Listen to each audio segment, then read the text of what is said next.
이 새벽 주 앞에 나오신 모든 성도님들을 주님의 이름으로 환영하며 축복합니다. 다 함께 사도신경 낭독하심으로 신앙 고백 드리겠습니다. 전능하사 천지를 만드신 하나님 아버지를 내가 믿사오며 그 외아들 우리 주 예수 그리스도를 믿사오니 이는 성령으로 잉태하사 동정녀 마리아에게 나시고 본디오 빌라도에게 고난을 받으사 십자가에 못 박혀 죽으시고 장사한 지 사흘 만에 죽은 자 가운데서 다시 살아나시며 하늘에 오르사 전능하신 하나님 우편에 앉아 계시다가 저리로서 산자와 죽은 자를 심판하러 오시리라. 성령을 믿사오며 거룩한 공예와 성도가 서로 교통하는 것과 죄를 사하여 주시는 것과 몸이 다시 사는 것과 영원히 사는 것을 믿사옵나이다. 아멘. 다 함께 찬송가 322장 세상의 헛된 신을 버리고 찬송하시겠습니다. 찬송가 322장입니다.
이 새벽 우리에게 주시는 하나님의 말씀은 사사기 8장 10절에서 21절의 말씀입니다.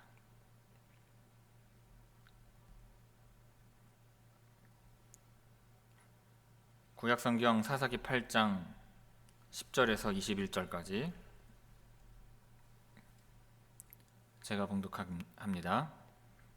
이때 세바와 살문나가 갈골에 있는데 동방 사람의 모든 군대 중에 칼든 자가 12만 명이 죽었고 그 남은 15,000명가량은 그들을 따라와서 거기에 있었더라. 적군이 안심하고 있는 중에 기드온이 노바와 욕부하 동쪽 장막에 거주하는 자의 길로 올라가서 그 적진을 치니 세바와 살문나가 도망하는지라. 기드온이 그들의 뒤를 추격하여 미디안의 두 왕 세바와 살문나를 사로잡고 그 온 진영을 격파하니라. 요아스의 아들 기드온이 헤레스 비탈 전장에서 돌아오다가 숫곳 사람 중 한 소년을 잡아 그를 신문하매 그가 숫곳의 방백들과 장로들 77명을 그에게 적어준지라. 기드온이 숫곳 사람들에게 이르러 말하되 너희가 전에 나를 희롱하여 이르기를 세바와 살문나의 손이 지금 내 손 안에 있다는 거냐. 어찌 우리가 내 피곤한 사람들에게 떡을 주겠느냐 한 그 세바와 살문나를 보라 하고 그 성읍의 장로들을 붙잡아 들가시와 찔레로 숫곳 사람들을 징벌하고 분우엘 망대를 헐며 그 성읍 사람들을 죽이니라. 이에 그가 세바와 살문나에게 말하되 너희가 다볼에서 죽인 자들은 어떠한 사람들이더냐 하니 대답하되 그들이 너와 같아서 하나같이 왕자들의 모습과 같더라 하니라. 그가 이르되 그들은 내 형제들이며 내 어머니의 아들들이니라. 여호와께서 살아계심을 두고 맹세하노니 너희가 만일 그들을 살렸더라면 나도 너희를 죽이지 아니하였으리라 하고 그의 맏아들 여델에게 이르되 일어나 그들을 죽이라 하였으나 그 소년이 그의 칼을 빼지 못하였으니 이는 아직 어려서 두려워함이었더라. 세바와 살문나가 이르되 내가 일어나 우리를 치라. 사람이 어떠하면 그의 힘도 그러하니라 하니 기드온이 일어나 세바와 살문나를 죽이고 그들의 낙타 목에 있던 초승달 장식을 떼어서 가지니라. 아멘. 이 새벽 말씀을 통해 주시는 은혜가 충만하게 임하기를 바랍니다. 오늘 본문 말씀은 뒤쫓던 세바와 살문나를 붙잡은 후에 그들을 이제 심판하는 그와 같은 내용입니다. 먼저 10절에서 12절 말씀은 기드온이 미디안의 두 왕을 사로잡는 내용입니다. 자, 미디안의 두 왕인 세바와 살문나가 갈골에 있었습니다. 전투에서 죽은 군사들은 12만 명이었고 살아남은 군사들은 1만 5천 명 정도였는데 살아남은 군사들은 이 두 왕과 함께 있었습니다. 자, 그곳에서 안심한 채 쉬고 있었지요. 그때 기드온은 노바와 욕부하 동쪽 장막에 거주하는 자들의 길로 올라갔고 쉬고 있던 그들의 진영을 공격했습니다. 자, 갑작스러운 공격에 세바와 살문나는 도망쳤고 기드온과 그의 용사들은 그들을 뒤쫓았습니다. 그들은 곧 사로잡혔고 그들을 따라 온 군사들 역시 격파되고 맙니다. 자, 10절에서 12절까지 우리 함께 읽겠습니다. 10절에서 12절입니다. 이때 세바와 살문나가 갈골에 있는데 동방 사람의 모든 군대 중에 칼든 자 12만 명이 죽었고 그 남은 15,000명가량은 그들을 따라와서 거기에 있더라. 적군이 안심하고 있는 중에 기드온이 노바와 욕부하 동쪽 장막에 거주하는 자의 길로 올라가서 그 적진을 치니 세바와 살문나가 도망하는지라. 기드온이 그들의 뒤를 추격하여 미디안의 두 왕 세바와 살문나를 사로잡고 그 온 진영을 격파하니라. 아멘. 다음으로 13절에서 16절은 숫곳 사람들을 징벌하는 내용입니다. 자, 요아스의 아들인 기드온이 헤레스 비탈 전장에서 돌아옵니다. 그러다가 숫곳 사람 중에 한 소년을 잡아서 그에게 숫곳에 관한 정보를 물어봐요. 그러자 소년은 숫곳의 방백과 장로 77명을 적어서 주었습니다. 자, 기드온은요 숫곳 사람들에게 그들이 자신에게 했던 말을 그대로 돌려줍니다. 너희가 전에 나를 희롱하여 이르기를 세바와 살문나의 손이 지금 내 손 안에 있다는 거냐. 어찌 우리가 내 피곤한 사람들에게 떡을 주겠느냐 한 그 세바와 살문나를 보라 합니다. 그리고 기드온은 소년에게서 얻은 정보를 가지고 그 성읍의 장로들을 붙잡고 들가시와 찔레를 취해 그곳으로 숫곳 사람들을 징벌했습니다.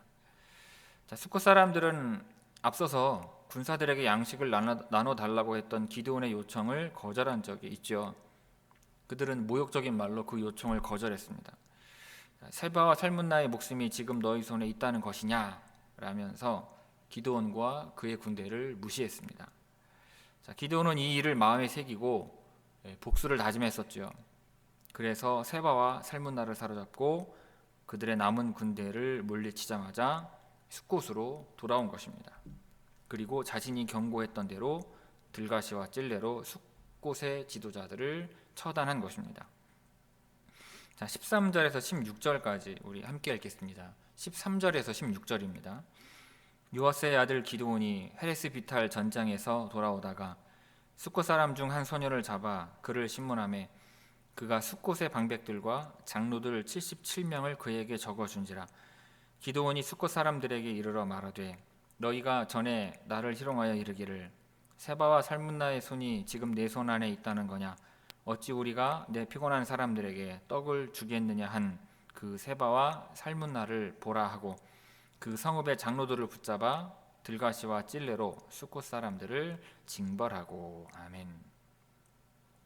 자, 그리고 17절은 이제 브누엘 사람들을 징벌하는 내용입니다. 자, 기드온은요 숫곳에 이어서 브누엘까지 징벌합니다. 그는 브누엘 망대를 헐어버렸고요, 그 성읍 사람들을 죽이기까지 하였습니다. 브누엘은 숫곳보다 더 심하게 징벌을 받았던 것 같습니다. 기드온이요 방어를 위해서 방어하기 위해서 세워놓은 망대를 파괴했을 뿐만 아니라 성읍 사람들을 가리지 않고 학살했기 때문입니다. 그런데 이러한 기드온의 행동은요 정당화되기가 어렵습니다. 브누엘 성읍은 가나안 족속의 거주지가 아니라 이스라엘 백성들이 거주하는 요단 동편에 있는 성읍이었기 때문입니다. 기드온의 성격이요 점점 변하고 있다고 할 수 있겠습니다. 그는 이스라엘 민족과 하나님에 대한 충성은 말할 것도 없고 더 이상 예의 바른 언행을 보이지 않습니다. 마치 아무도 통제할 수 없는 지도자처럼 행동하고 있는 것입니다. 자, 우리 17절 우리 함께 읽겠습니다. 17절입니다. 브누엘 망대를 헐며 그 성읍 사람들을 죽이니라. 아멘. 자, 마지막으로 18절에서 21절은 기드온이 미디안의 왕 세바와 살문나를 죽이는 내용입니다. 자, 기드온이요 미디안 왕 세바와 살문나에게 묻습니다. 너희가 다볼에서 죽인 자들은 어떠한 사람들이더냐? 그러자 그들은 그들이 너와 같아서 하나같이 왕자들의 모습과 같더라 하고 대답을 합니다. 자, 기드온이요 미디안 왕들에게 다볼에서 죽였던 사람들에 대해서 물었는데 그들은 자신들이 죽인 자들이 기드온처럼 왕자들 같았다고 답을 합니다. 세바와 살문나는요 기드온의 질문에 대답하는 대신에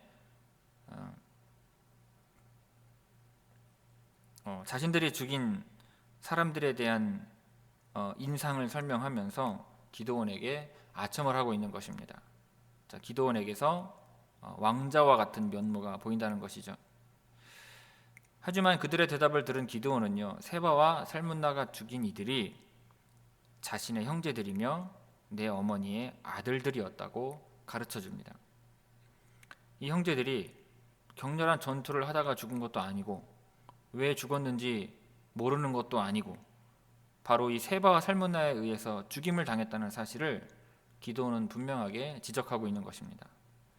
그러니까 세바와 살문나는 기드온 형제들의 죽음에 직접적인 관련이 있는 거예요. 이에 기드온은요 여호와의 이름을 언급하며 자신의 복수를 정당화합니다. 여호와께서 살아계심을 두고 맹세하노니 너희가 만일 그들을 살렸더라면 나도 너희를 죽이지 아니하였으리라 합니다. 자, 기드온이요 이 미디안의 왕들을 추격했던 동기가 바로 이 대목에서 드러나고 있습니다. 기드온은 큰 용사로 일컬어지며 사사로 부르심을 받고 이스라엘 민족을 구원하기 위하여 일어났습니다. 그 일을 위해서 하나님께서는 300명의 군사를 허락하셨지만 그것은 이스라엘이 아니라 전쟁을 주관하는 분이 하나님이심을 알게 하기 위함이었죠. 그런데 이제는 단순히 자기 자신의 복수를 감행하고 있는 것입니다. 기드온은요 그의 맏아들인 여델에게 일어나 그들을 죽이라 하고 지시를 합니다. 하지만 그 소년은 칼을 빼지를 못하지요. 아직 어려서 두려워했기 때문입니다. 기드온이 그 일을 자기 아들에게 시키는 이유는 전쟁 중에 잡은 적장을 죽임으로써 그 아들에게 영광을 얻도록 하기 위해서였죠. 하지만 이 일을 행하기에는 그 소년이 아직 어리고 그들을 죽이는 것을 두려워했기 때문에 기드온이 마무리를 짓고자 합니다.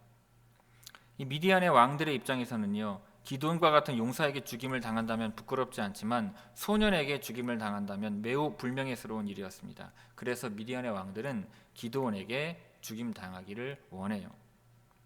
이에 기드온이 일어나서 세바와 살문나를 죽입니다. 그리고 그들의 낙타 목에 있던 초승달 장식을 취해요. 이 일종의 왕의 상징처럼 보이는 초승달 장식을 기드온이 취함으로써 이스라엘과 미디안의 전쟁은 마무리가 됩니다. 자, 18절에서 21절까지 함께 읽겠습니다. 18절에서 21절입니다. 이에 그가 세바와 살문나에게 말하되 너희가 다볼에서 죽인 자들은 어떠한 사람들이더냐 하니 대답하되 그들이 너와 같아서 하나같이 왕자들의 모습과 같더라 하니라. 그가 이르되 그들은 내 형제들이며 내 어머니의 아들들이니라. 여호와께서 살아계심을 두고 맹세하노니 너희가 만일 그들을 살렸더라면 나도 너희를 죽이지 아니하였으리라 하고 그의 맏아들 여델에게 이르되 일어나 그들을 죽이라 하였으나 그 소년이 그의 칼을 빼지 못하였으니 이는 아직 어려서 두려워함이었더라. 세바와 살문나가 이르되 내가 일어나 우리를 치라. 사람이 어떠하면 그의 힘도 그러하니라 하니 기드온이 일어나 세바와 살문나를 죽이고 그들의 낙타목에 있던 초승달 장식들을 떼어서 가지니라. 아멘.